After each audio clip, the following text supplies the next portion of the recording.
안녕하세요. 말씀 베이커리 90번째 시간 2021년 1월 14일 목요일 주님의 말씀 묵상을 기도하심으로 시작하겠습니다. 거룩하신 주님 감사합니다. 주님의 말씀을 묵상합니다. 성령님께서 말씀의 조명이 되어 주시옵소서. 우리 주 예수 그리스도님의 이름으로 기도합니다. 아멘. 네, 오늘 보실 말씀은 마태복음 2장 1절에서 12절까지의 말씀입니다. 네, 2장 1절에서 12절까지의 말씀 또 읽으면서 함께 이야기를 나누도록 하겠습니다. 헤롯 왕 때에 예수님께서 유대 베들레헴에서 나셨다. 그런데 동방으로부터 박사들이 예루살렘에 와서 말하였다. 유대인의 왕으로 나신 이가 어디에 계십니까? 우리가 동방에서 그의 별을 보고 그에게 경배하러 왔습니다. 헤롯 왕은 이 말을 듣고 당황하였다. 온 예루살렘 사람들도 그와 함께 당황하였다. 왕은 백성의 대제사장들과 율법 교사들을 다 모아놓고서 그리스도님께서 어디에서 태어나실지를 그들에게 물어보았다. 자, 여기까지 보면요. 지금 두 인물들이 등장합니다. 동방박사들. 동방박사들은요, 동방에서 온 박사들입니다. 예루살렘의 동편입니다. 그러니까 바벨론 쪽에서 온 박사들입니다. 그들은 별을 연구하는 점성가들로 번역이 됩니다. 자, 그런데 그들이 지금 느닷없이 와서 유대인의 왕으로 나신 이가 어디에 계십니까? 라고 묻습니다. 지금 동방에서 별을 보고 그에게 경배하러 왔습니다. 라는 얘기예요. 자, 동방에서 별을 보고 유대인의 왕으로 태어나신 이를 알았다라는 겁니다. 근데 그걸 경배하러 왔다? 그냥 단순히 유대인의 왕인데 외국에서 살던 사람이요? 그것만 가지고는 뭔가 좀 석연치 않은 그런 내용들이 보여집니다. 과연 동방박사들은 누구였을까요? 특히 이 점성술사라고 하는 그리스어로는 마고스라고 되어 있는 이 박사들이라는 단어에서 우리가 좀 주목해야 될 필요가 있습니다. 이 점성술은 바벨론 지역에서 많이 발달을 했습니다. 자, 그럼 바벨론 하면 어떤 게 떠오르죠? 네, 예루살렘 이 함락되고 포로들이 1, 2, 3차에 거쳐서 잡혀갔죠. 그리고 다니엘서를 보면은 다니엘이 1차 포로로 잡혀와서 바벨론 왕립학교에서 3년간 공부를 합니다. 그때 점성학도 배웁니다. 별을 연구하는 학문을 배우는 것이죠. 그래서 바벨론에 거주하던 사람들, 그런데 이들이 유대인의 왕으로 오신 이를 찾습니다. 그런데 그 얘기를 듣고 헤롯은 또 4절 보면은 그리스도님께서 어디에서 태어나실지를, 그러니까 유대인의 왕이라는 말을 듣고 그리스도님을 떠오릅니다. 자, 당시 이방인들은 앞으로 오실 메시아, 구원하러 오실 메시아를 유대인의 왕이라고 불렀고, 또 유대인들은 그리스도님이라고 불렀습니다. 크리스투, 헬라어로는 크리스투, 히브리어로는 메시아라는 단어였죠. 자, 그러면 유대인의 왕으로 나신 이가 어디 계십니까? 라는 것은요, 우리를 구원하러 오신 메시아가 어디에 계십니까? 바로 이 얘기가 동일한 겁니다. 자, 그럼 동방박사들은 누구길래 바로 예수님을 알았던 것일까요?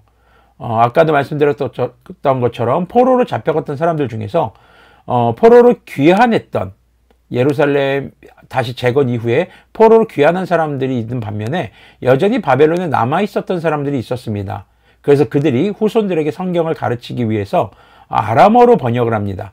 그래서 성경의 원서, 우리가 보는 성경이 이 세 가지 언어로 된 성경을 모아서 번역한 것이죠. 바로 히브리어, 헬라어, 아람어입니다. 자, 그래서 아람어 번역의 계기가 바로 이런 포로 시기에 있었다는 것이죠. 그러면은 포로로 잡혀갔다가 그곳에서 계속 거주하고 있었던 사람들 중에 예수님이 오실 것, 바로 메시아가 오실 것을 믿고 기다리는 하나님의 사람들이 그 땅에도 여전히 있었을 것이라는 것이죠.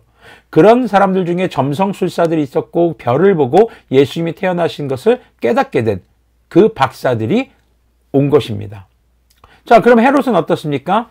자, 그 얘기를 듣고 그리스도님께서라는 단어를 쓰는 걸 보니까 메시아에 대해서 알고 있었고 또 유대교에서 기다리는 그런 언약의 성취가 어떤 것인지도 대략은 알고 있었던 것으로 보입니다.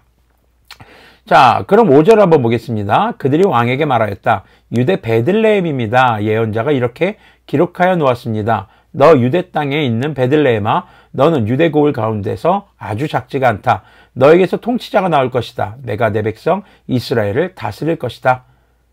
그때 헤롯은 그 박사들을 가만히 불러서 별이 나타난 때를 캐어 묻고 그들을 베들레헴으로 보내며 말하였다. 가서 그 아기를 샅샅이 찾아보시오. 찾거든 나에게 알려주시오. 나도 가서 그에게 경배할 생각이오. 자, 지금 이 당시 헤롯이 이야기를 합니다.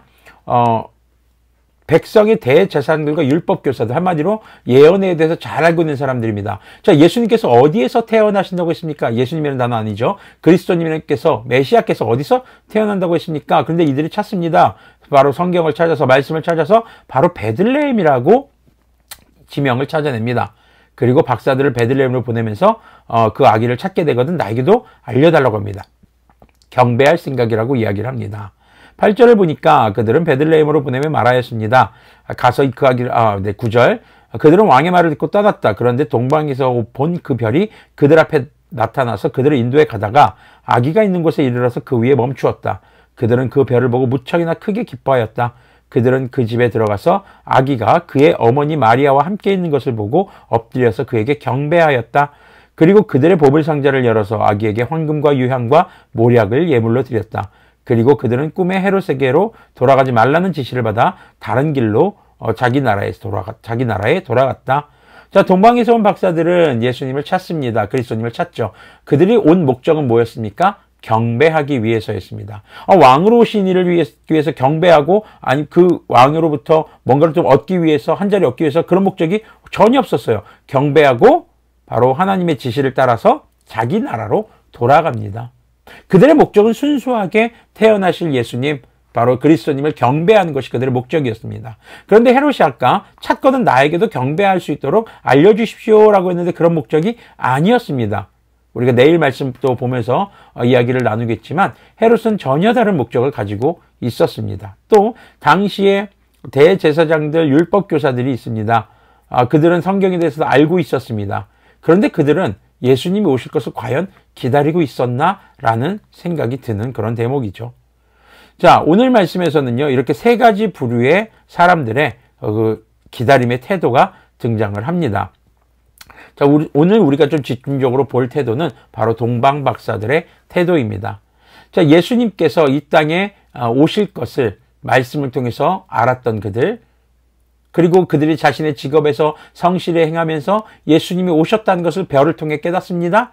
그리고 그들은 만약에 바벨론에서 출발했다면 낙타 타고 아주 빠른 걸음으로 왔을 때 4개월 정도 걸립니다. 대략 6개월 정도 걸린다고 봅니다. 그럼 4개월에서 6개월, 평균 어림 잡아서 5개월 정도를 잡았다고 쳐봅시다. 자, 왕복 10개월 거리입니다.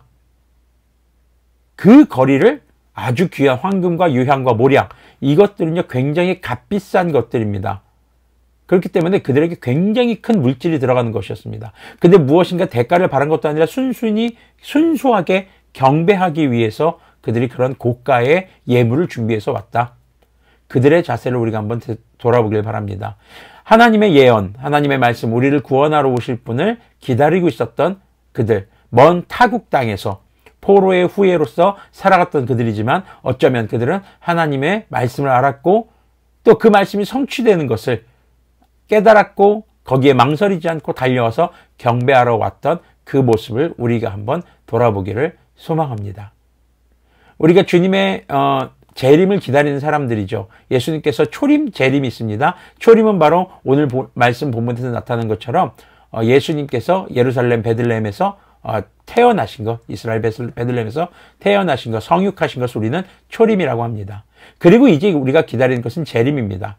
다시 오실 예수님을 기다리는 우리의 자세, 동방에서 온 박사들의 모습을 보며 한 번쯤 우리가 돌이켜보기를 바랍니다. 그들은 예수님의 탄생을 깨닫고 경배하기 위해서 먼 길을 달려왔습니다. 그리고 주님의 탄생을 기뻐하고 감사하기 위해 또 경배하기 위해 예물을 준비해왔던 그들의 모습을 우리가 돌아봅니다. 우리가 주님께 예배를 드린다는 것은요, 주일날 예배를 드린다는 것은 바로 재림하실 예수님을 기다리는 우리의 자세가 담겨 있는 것입니다. 우리의 모임은 바로 재림하실 예수님을 기다리는 사람들이거든요. 그런 모임입니다.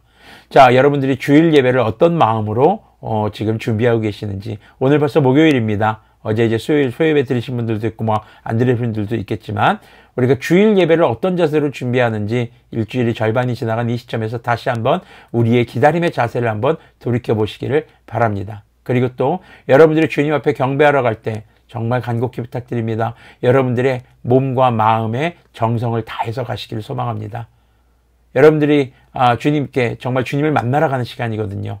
그리고 뭐 어떤 큰 금액을 예물로 드려라 이런 얘기는 아닙니다. 하지만 여러분들이 꼭 준비할 수 있는 예물들을 준비해서 여러분들이 예배에 참석하시고, 그리고 그 예배의 본질 하나님을 만나는 것, 다시 재림하실 예수님을 기다리는 그런 기다림의 자세를 더욱더 간절하게 해가시길 바랍니다.